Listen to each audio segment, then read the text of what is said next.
Sam, speaking of an artist that people are listening to, a controversial one. A make-believe one almost. The band The Velvet Sundown were dropping a lot of music very out of the blue on Spotify. The imagery and the artist pictures and stuff like that people were seeing from this band, they were like, something's off here. Very AI. But that doesn't preclude someone who's just making it in their bedroom and putting it out under a an AI imagery or whatever. And that's fine. But so everyone was kind of like probing, going like, what's happening? Is this AI? Is this not AI? The person behind the project was denying it, saying, nope, this is a real band. And then eventually, after a lot of pushing and prodding, this was a completely AI created project. Yeah. It's not necessarily bad music. Like, it's kind of like a soulless kind of shitty version of like Khruangbin. Sunny indie rock pop surf Vibes. I feel like we've opened Pandora's box. Well, they have 850,000 monthly listeners. Fuck me, really. I know, it's ridiculous. They started on about 250 and then everyone's gone to have a listen to them. True. Which is probably the worst thing you could do.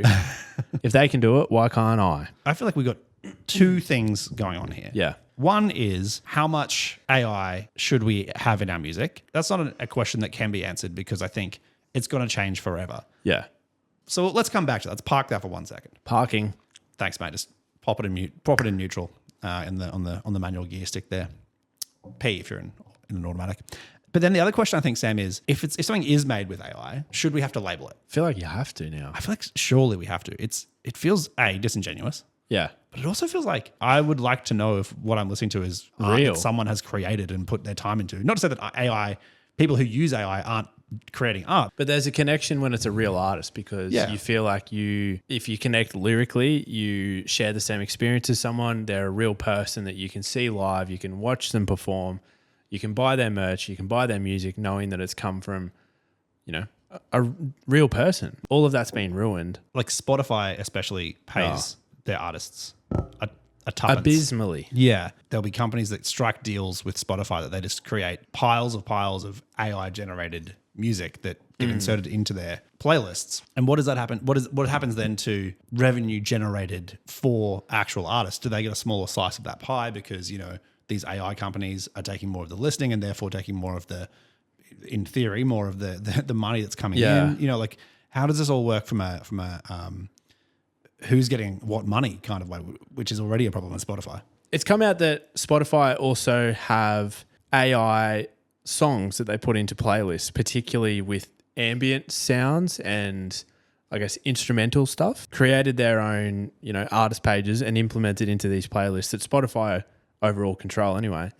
But it's a way for them to control the market and have a monopoly on all these playlists, not pay artists as much because they've got them all in-house. Like I don't know. I think there's going to be a point where people start really boycotting Spotify more than they have been. The CEO, who revealed that he invested like $600 million or euros, some kind of currency, into an AI military like startup. And I feel like a lot of people who are subscribing to Spotify probably don't want their money going to like the military industrial complex. No. I'm in two minds about how much AI should we have in music, because part of me is like, there would have been people when the electric guitar was invented who were like, this isn't real guitar. You haven't learnt guitar. You just made it louder. But a human has to play it. Yeah. Or like when synthesizers were invented, that's taking away someone's job who's a keyboardist or whatever. Like, it's just, in many ways, it's like the next instrument almost. I think it's a fine line because even now, like my Instagram reels are full of AI videos and it's getting to a point where it just feels like all those movies about the Matrix and it's all fake and you're just in a simulation.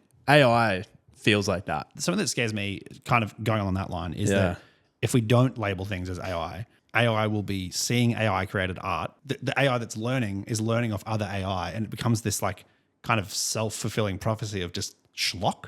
Oversaturates the market, and then genuine artists don't even they've got less of a look in then than they do now. What we're waiting for is an artist to come along and use AI creatively in a way that like the Beach Boys used synthesizers and stuff in the 60s, or that the Beatles used recording techniques in the 60s, or bands in the 80s used Roland 808s to create something that wasn't designed for, but it was creative and entirely something else. I guess there's opportunity for AI to create sounds that people have never heard before. Yeah, exactly. Like different combinations of instruments that you wouldn't be able to get physically or manually, which is exciting. This band, Velvet Sunset or whatever they fucking are, Sundown, came out and said, you believed the lie and danced to it anyway. they said we're not real, maybe you aren't either. Just fuck that off. Like, fuck that Sky High. We're asking the big questions here tonight on We are. fucking 7 Out Amped.